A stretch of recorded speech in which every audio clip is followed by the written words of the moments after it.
За өнөөдөр та бүхэндээ тархийг амрааж сэргээх ашиг тустай амьсгалын техник дасгалыг зөвлөж байна.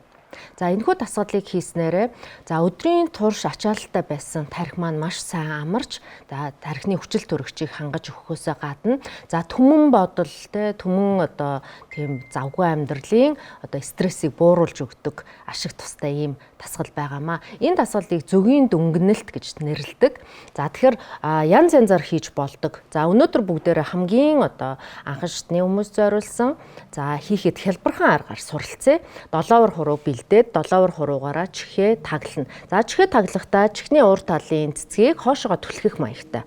За аль болохоор чанга дарж өгнө. Уртаар гүнзгий амьсгал аваад амьсгал гаргахдаа яг зөгийг дүнгэнж байгаа юм шиг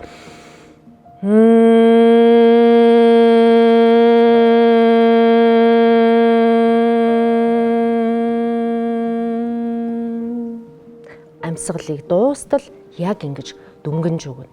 За ингэхдээ тархин дээрх тэр чичирхийллийг буюу тэр ирж байгаа долгионыг маш сайн анзаарахыг хичээгээрэй. За ингээ хамтдаа 3-5 удаа бүгдээрээ хийж туршиж үзье. Үргэлжлүүлээд та хэдэн минут бүр хэдэн удаач хийж болно.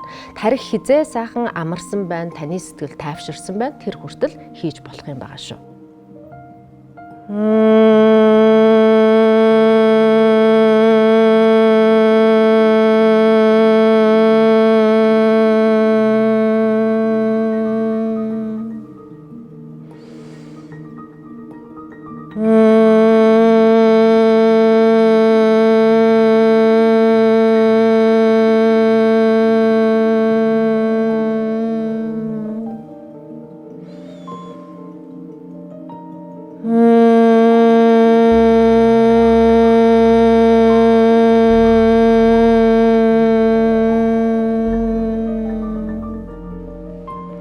Гарыг буулгаад уртаар гүнзгий амьсгал авч гаргаад яаралгүй алгуурхан хизээнүүдээ нээж болмоор байна. Нүдэ орчиндөө дасгаад нийлээ.